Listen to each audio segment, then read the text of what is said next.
ಎಲ್ರಿಗೂ ನಮಸ್ಕಾರ. ಪುಷ್ಪ ಶೆಟ್ಟಿ ಕುಕಿಂಗ್ ಡೈರಿಗೆ ಸ್ವಾಗತ. ನಾನಿವತ್ತು ಇನ್ಸ್ಟಂಟ್ ಆಗಿ ಒಂದು ಪುಳಿಯೋಗರೆ ಪೌಡರ್ನ ಮಾಡೋಣ ಅಂತಿದ್ದೀನಿ. ಅದಕ್ಕೆ ನಾನಿಲ್ಲಿ ಒಂದು 20 ಬ್ಯಾಡಗಿ ಚಿಲ್ಲಿನ ತಗೊಂಡಿದ್ದೀನಿ. ನಿಮಗೆ ಖಾರ ಹೆಚ್ಚಿಗೆ ಬೇಕಾದರೆ 10 ಬ್ಯಾಡಗಿ ಚಿಲ್ಲಿ 10 ಗುಂಟೂರು ಚಿಲ್ಲಿ ಹಾಕಿದರೆ ಉತ್ತಮ. ಇಲ್ಲಿ ನಾನು ಪೂರ್ತಿಯಾಗಿ ಬ್ಯಾಡಗಿ ಚಿಲ್ಲಿಯನ್ನು ತಗೊಂಡಿದ್ದೀನಿ. 1 ಹಿಡಿಯಾಗುವಷ್ಟು ಕರಿಬೇವನ್ನು ತಗೊಂಡಿದ್ದೀನಿ. 4 ಟೇಬಲ್ ಸ್ಪೂನು ಕೊತ್ತಂಬರಿ ಬೀಜವನ್ನು ತಗೊಂಡಿದ್ದೀನಿ.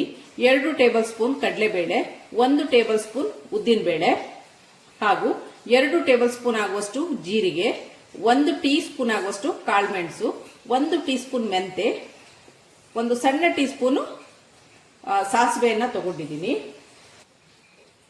ಹಾಗೂ ನಾನಿಲ್ಲಿ 1 ಹಿಡಿಯಷ್ಟು ಒಣ ಕೊಬ್ಬರಿಯನ್ನು ತಗೊಂಡಿದ್ದೀನಿ. 3 ಟೇಬಲ್ ಸ್ಪೂನ್ ಆಗುವಷ್ಟು ಬಿಳಿ ಎಳ್ಳು, ಕಪ್ಪು ಎಳ್ಳು ಹಾಕಿದ್ರೆ ಉತ್ತಮ. ನಾನಿಲ್ಲಿ ಬಿಳಿ ಎಳ್ಳನ್ನು ತಗೊಂಡಿದ್ದೀನಿ. ಹಾಗೂ 1 ಹಿಡಿ ಹುಣಸೆ ಹಣ್ಣು, 2 ಟೇಬಲ್ ಸ್ಪೂನ್ ಆಗುವಷ್ಟು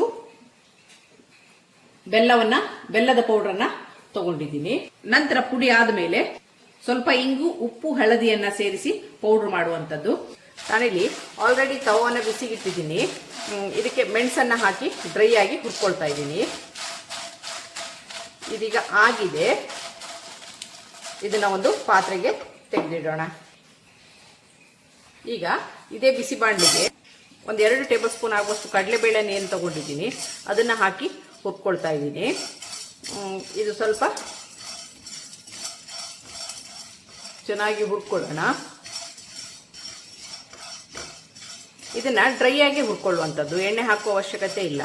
ನೋಡಿ, ಇದೀಗ ಕಡಲೆಬೇಳೆ ಸ್ವಲ್ಪ ಹುರಿದಾಗಿದೆ. ಇದೀಗ ಒಂದು 50 ಭಾಗ ಹುರಿದಾಗುವಾಗ ಏನು ಉದ್ದಿನ ಬೇಳೆಯನ್ನು ತಗೊಂಡಿದ್ದೀನಿ, ಈ 1 ಟೇಬಲ್ ಸ್ಪೂನ್ ಆಗುವಷ್ಟು ಉದ್ದಿನ ಬೇಳೆನ ಇದಕ್ಕೆ ಹಾಕಿ ಹುರಿತಾ ಇದ್ದೀನಿ. ಇಲ್ಲಿ ಈ ಉದ್ದಿನ ಬೇಳೆ ಸ್ವಲ್ಪ ಕೆಂಪಗಾಗ್ತಾ ಬರ್ತಾ ಇದೆ.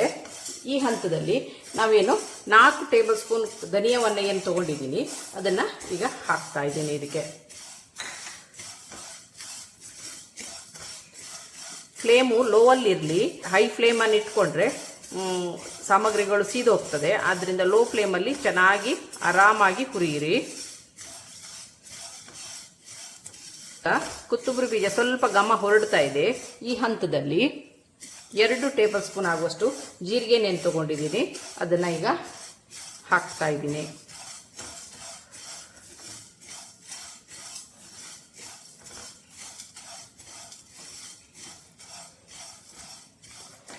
ಈಗ ಇದು ಸ್ವಲ್ಪ ಹುರಿದಾಗಿದೆ.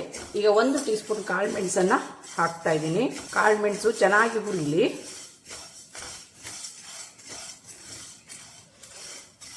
ಇದು ಕಾಳುಮೆಣಸು ಸ್ವಲ್ಪ ಹುರಿದಾಗಕ್ಕೂ 1 ಟೀ ಸ್ಪೂನ್ ಮೆಂತ್ಯವನ್ನ ಹಾಕ್ತಾ ಇದ್ದೀನಿ. ಎಲ್ಲ ಸಾಮಗ್ರಿಗಳನ್ನು ಒಟ್ಟಿಗೆ ಹಾಕಿ ಹುರಿಯೋದು ಕಷ್ಟ ಅನಿಸಿದ್ರೆ ಸಾಮಗ್ರಿಗಳನ್ನು ಬೇರೆ ಬೇರೆ ಆಗಿ ಹುರ್ಕೊಂಡು ಮಾಡ್ಕೊಳ್ಳಿ. ನಾನಿಲ್ಲಿ ಎಲ್ಲ ಒಟ್ಟಿಗೆ 1 ಬೈ 1 ಹಾಕಿ ಹುರಿದು ಮಾಡ್ತಾ ಇದ್ದೀನಿ. ಈಗ ಸ್ವಲ್ಪ ಸಾಸಿವೆಯನ್ನ ಇದಕ್ಕೆ ಆ್ಯಡ್ ಮಾಡ್ತಾ ಇದ್ದೀನಿ. ಈಗ ಇದಕ್ಕೆ ಏನು ಕರಿಬೇವನ್ನು ನಾನು ತಗೊಂಡಿದ್ದೀನಿ, 1 ಹಿಡಿ ಕರಿಬೇವನ್ನ ಇದಕ್ಕೆ ಸೇರಿಸಿದ್ದೀನಿ. ಕರಿಬೇವು ಚೆನ್ನಾಗಿ ಗರಿ ಆಗಲಿ.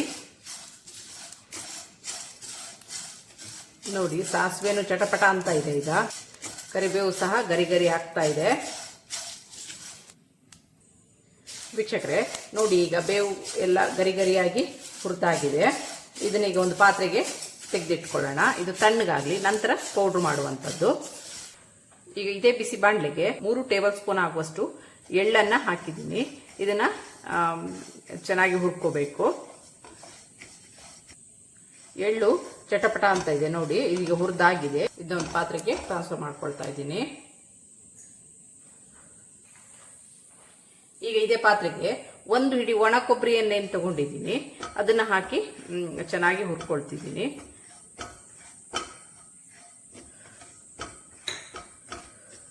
ಇದು ಪಸೆ ಬಿಡೋ ತನಕ ಹುರ್ಕೊಳ್ಳೋಣ.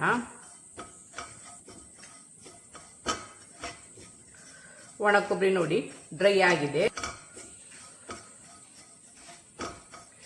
ಈಗ ಇದು ಆಗಿದೆ, ಕಲರ್ ಚೇಂಜ್ ಆಗ್ತಾ ಇದೆ. ಇದನ್ನ ಒಂದು ಪಾತ್ರೆಗೆ ಟ್ರಾನ್ಸ್ಫರ್ ಮಾಡ್ಕೊಳ್ಳೋಣ. ಈಗ ಹುಣಸೆ ಹಣ್ಣನ್ನ ಸ್ವಲ್ಪ ಬಿಡಿಯಾಗಿ ಮಾಡಿ ಇದನ್ನ ಇದರಲ್ಲಿ ಚೆನ್ನಾಗಿ ಹುರ್ಕೊಳ್ಳೋಣ.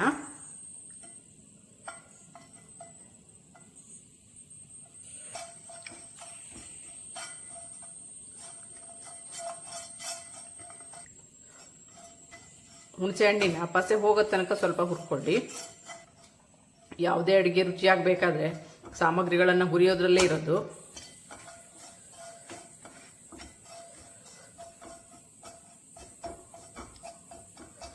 ಈಗ ಗ್ಯಾಸನ್ನು ಆಫ್ ಮಾಡ್ತಾ ಇದ್ದೀನಿ. ಇದು ಇದರಲ್ಲೇ ಸ್ವಲ್ಪ ತಣ್ಣಗಾಗಲಿ. ನಂತರ ನೆಕ್ಸ್ಟ್ ಪ್ರೊಸೀಜರ್ ಏನಂತ ನೋಡೋಣ. ನಾನೇನು ಮೆಣಸನ್ನು ಹುರಿದಿಟ್ಟಿದ್ದೀನಿ. ಇದೀಗ ತಣ್ಣಗಾಗಿದೆ. ಇದನ್ನೀಗ ಮಿಕ್ಸರ್ ಜಾರಿಗೆ ಹಾಕ್ತಾ ಇದ್ದೀನಿ.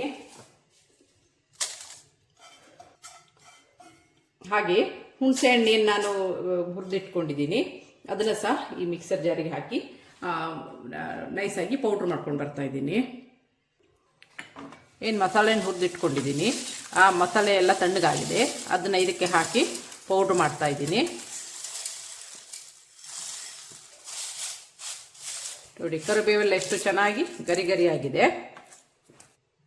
ಇದನ್ನೀಗ ಒಮ್ಮೆ ಪೌಡ್ರ್ ಮಾಡ್ಕೊಂಡು ಬರೋಣ. ಈಗ ನಾವೇನು ಎಳ್ಳನ್ನು ಹುರಿದಿಟ್ಕೊಂಡಿದ್ದೀನಿ ಈ ಎಳ್ಳನ್ನು ಹಾಕಿದ್ದೀನಿ.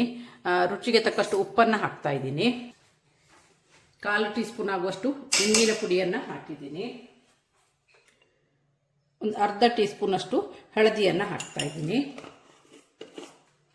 2 ಟೇಬಲ್ ಸ್ಪೂನ್ ಆಗುವಷ್ಟು ಬೆಲ್ಲವನ್ನು ಸೇರಿಸ್ತಾ ಇದ್ದೀನಿ. ಈಗ ಇದನ್ನು ಇನ್ನೊಮ್ಮೆ ಸ್ವಲ್ಪ ಪೌಡ್ರ್ ಮಾಡ್ಕೊಂಡು ಬರೋಣ. ವೀಕ್ಷಕರೇ ನೋಡಿ, ತಗೊಂಡಂಥ ಸಾಮಗ್ರಿಗಳನ್ನೆಲ್ಲ ಚೆನ್ನಾಗಿ ಪೌಡ್ರ್ ಮಾಡ್ಕೊಂಡು ಬಂದಿದ್ದೀನಿ. ಎಳ್ಳನ್ನು ಹಾಕಿ ಹೆಚ್ಚಿಗೆ ಪೌಡ್ರ್ ಮಾಡೋದು ಬೇಡ, ಸ್ವಲ್ಪ ಪಲ್ಸ್ ಮಾಡಿದರೆ ಸಾಕು. ಈಗ ಏನು ಅರ್ಧ ಕಪ್ಪು ಕೊಬ್ಬರಿ ತುರಿನ ನಾನು ಹುರಿದಿಟ್ಕೊಂಡಿದ್ದೀನಿ. ಈಗ ಇದನ್ನು ಹಾಕ್ತಾ ಇದ್ದೀನಿ.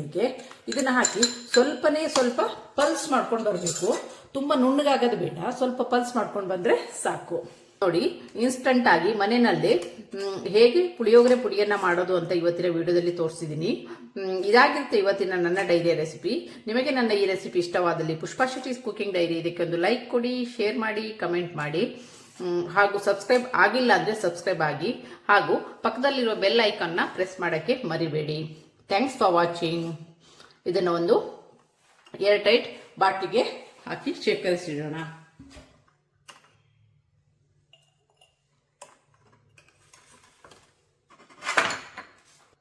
ನೋಡಿ ಎಷ್ಟು ಚೆನ್ನಾಗಿ ಬಂದಿದೆ ನೋಡಿ. ಈ ಥರ ಮಾಡಿ ಒಂದು ಡಬ್ಬಿಗೆ ಹಾಕಿಟ್ರೆ 1 ತಿಂಗಳುಗಳ ಕಾಲ ಇದನ್ನು ಬೇಕಾದಾಗ ನಮಗೆ ಬೇಕಾದಾಗಲೆಲ್ಲ ಪುಳಿಯೋಗರೆಯನ್ನು ಮಾಡಿ ತಿನ್ಬೋದು.